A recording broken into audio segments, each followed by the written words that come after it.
The cell-based assay allows for the observation and quantification of trans-adhesion interactions without the need for lengthy protein purifications or specialized equipment.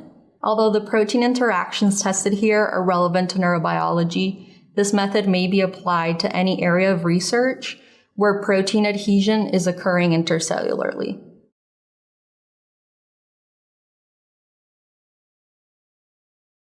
"48 hours after transfecting the HEC293 T cells, harvest the cells from the 6-well plate for aggregation.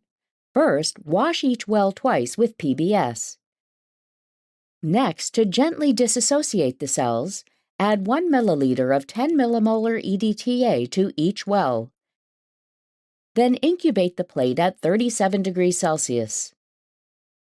After 5 minutes of incubation, gently tap the plate to detach the cells, and harvest each well into a separate 15 milliliter conical tube.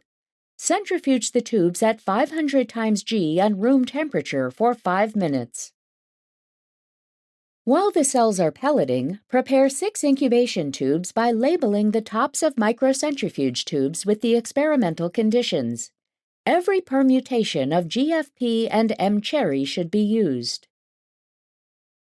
Remove the supernatants from the 15 milliliter conical tubes and resuspend the cells in 500 microliters of medium. Using a hemocytometer, count the cells in each conical tube. Then, aliquot 200,000 cells from each condition into the appropriate incubation tube for a 1-to-1 mix in a total volume of 500 microliters.